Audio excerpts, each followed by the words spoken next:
Assalamu alaikum. Wa alaikum assalam wa rahmatullahi wa barakatuh. Can you tell us what's your name? My name is, well, people call me Nora, but my full name is Julianne Skazni. Where are you from, Nora? On my mom's side is Syrian.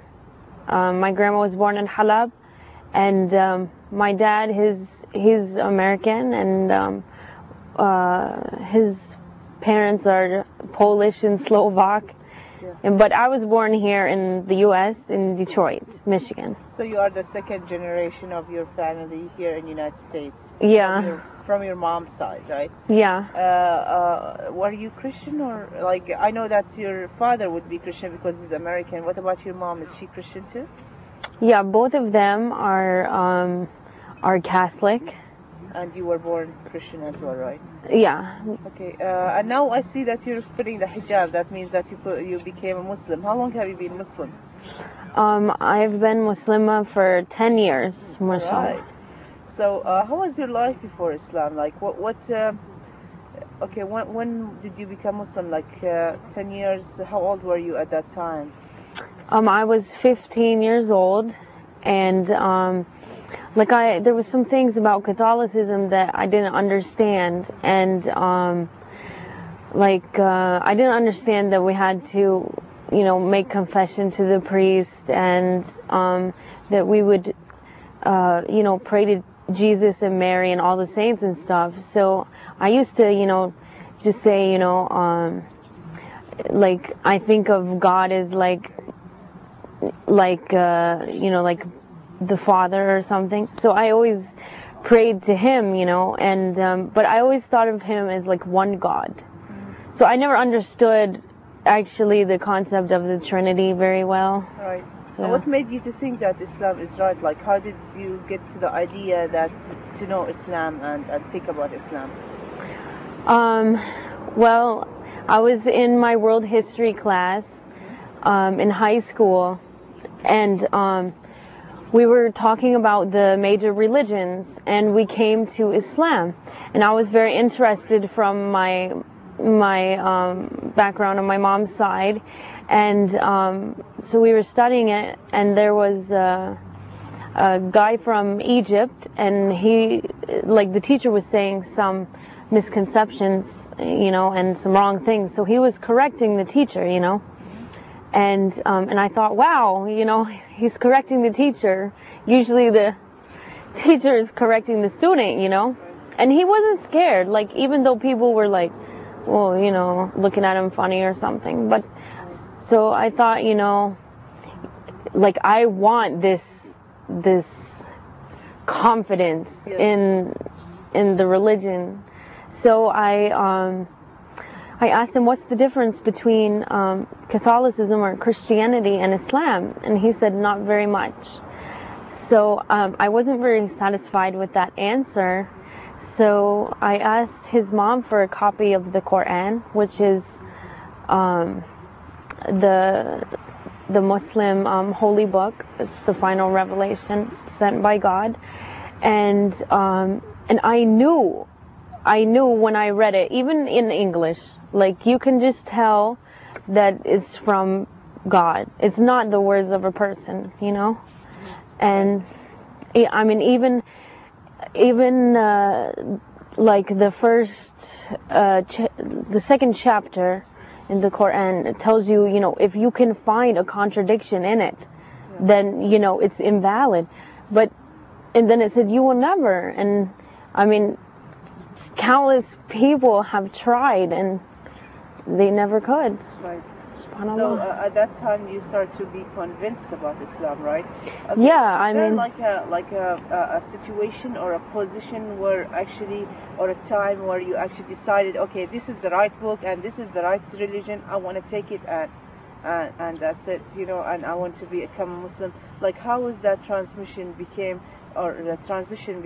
from Christianity to Islam right away, It wasn't really like a transition. It was just like, I couldn't put the Quran down. I just kept reading it, and it had all the answers, and it was powerful, and like, I wrote poetry, and I loved poetry, and like, this was this was amazing to me. And so when you read it and everything, like, I didn't understand everything about it, you know, but I knew that I cannot, you know, I can't deny that this is the way, you know. Right.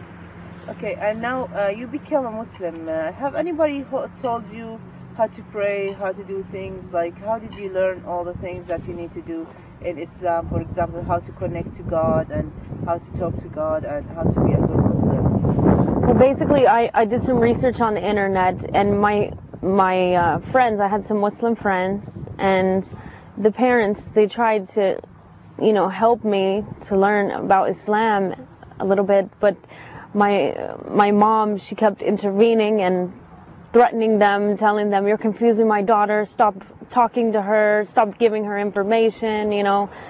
I mean, it was a pretty big struggle, but so basically I got a book that taught about the Salah, the prayer, and I learned it by myself. Like, I didn't even have an audio, you know, I just tried to learn the pronunciation, everything by myself, and you know, I was basically by myself. Right. How was your parents' reaction about that? Were they pleased about what you did, like you become Muslim? The first reaction was like, "Oh, it's a phase," you know. Like, I remember when we were driving to Detroit one time, we passed this big masjid in, maybe it was in like Cincinnati or something, but it was huge. And I'm like, "Mom, can we stop there?" I'm like, "Come on, let's go." And she's like, "No, what are you, crazy? You know, and, you know, what are you talking about?" And like, so, you know, they used to like threaten me, tell me, you know, "You're Catholic in this house or you leave," you know, and like, "You're not Muslim." And you were only 15 years old at that time, right? Yeah, so I mean, it was really hard, you know. I had to conceal my praying because, you know, one time, like, I was just really scared, you know, and yelling at me and, you know, like, threatening me and just going crazy, basically. And, you know, so I used, like, my dad, he used to check my room every day for Islamic materials and hijab, and they would take it and throw it away, and, you know, I mean, that hurts so much. But, you know, I used to put my Quran in the air conditioning vent because, you know, I didn't want them to throw it out. These were the words of God, you know. Right. Yeah, so. And so you were abused from your parents for being a Muslim, and they didn't want you to be a Muslim, right? Especially like you are still underage. Now, it took you a process. You did not go out of the house or anything like that. You stayed at your house, you know, having patience. Like my parents would tell me, like, I would put on hijab and stuff, and they'd be like, "You're not going out of the house like that." And so sometimes I wouldn't go, you know, and sometimes I'd just be like, "Yes, I am," you know. And I used to, like, keep my hijab in my car, and when I would leave. Right. I want to encourage a little bit about the new Muslims, that they take that step and they get that kind of abuse or like the harassment from their parents. You know, I wanted to give them like some kind of message or an advice. What would you give them advice, you know, at that time where they just become Muslim and they're still new and the whole world is like against them? What do you think about that, or what advice would you give them about this? Well, I just want to say that when you decide that you want to be Muslim, you want to follow the right path, live your life, you know, like you're supposed to and everything, you know, God, He's going to test you, and He's going to see if your faith is really strong, and that testing makes your faith stronger. Right. So, I mean, all of the things, like what people say and do, and, you know, these kind of things, that's nothing.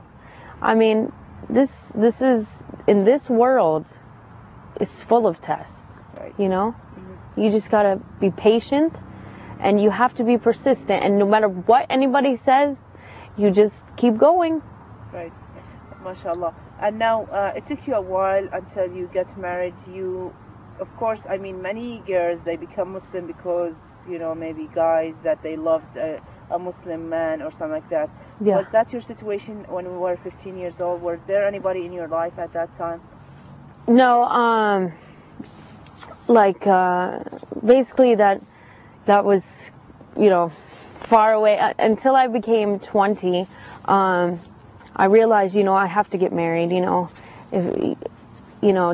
because that's what Islam teaches, and to avoid haram and, you know, all that stuff. So I told my mom and my parents, I said, you know, I'm going to start looking for someone to spend the rest of my life, to spend the rest of my life with, and I'm going to look for a Muslim, you know. And they couldn't understand, especially my mom. She's like, why don't you marry, you know, a Christian? You can go to the Arabi, the church, and, you know, like, find a nice handsome guy, and, you know, like that. And I'm like, Mom, you know, would you marry a Muslim? And she said, no. And I said, well, I wouldn't marry a Christian, you know. So I mean, I just, I looked, you know. It took me about a year to find someone who I felt was compatible with me, and but that had nothing to do with me being Muslim. Right. Yeah. That's really good. Now, after, of course, you married a Muslim man, right, and things like that. How was your reaction of your parents, you know, accepting a Muslim man getting married, you know, to get married to a Muslim man, or things like that? You know, I would like to. Basically, they. That was after, of course, 5 or 6 years of Islam, right? Yeah. Of struggling with your parents, you know, Yeah. being a Muslim, and with all that patience that you had. How, you know, tell us about that story. Okay. You know, at the beginning, I had to conceal my marriage with my husband, because my mom, she wanted me to date before I get married so I can know the person. And, you know, it doesn't work like that, you know. So I made istikhara, which is a special prayer for when you want to make a decision. And so did my husband, and everything went easy. We went to the masjid, and you know, had a nice dress and stuff, and you know, small, you know, just like the wedding of the Prophet ﷺ with Aisha radiallahu anha. Yeah, very good.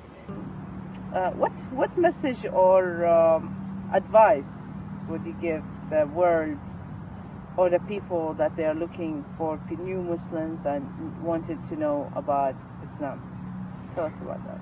Okay, I think everybody, they go through a process of, you know, they look around them and they see all this creation, and they think, you know, where did all this come from? And you know, they think about the Creator, and they want to know more about the Creator.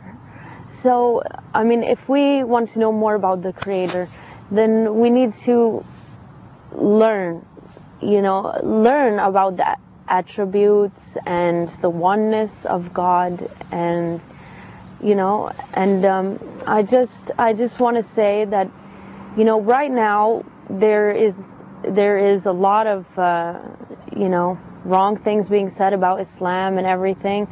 But that, you know, that doesn't change the fact that right after 9/11, over 14,000 Americans became Muslim. And that's just Americans. I mean, that's not even counting, you know, the UK and everything. Yeah. So, and I just want to say that the problem is not Islam. I mean, Islam is the solution to humanity. Great. Jazakallah khair.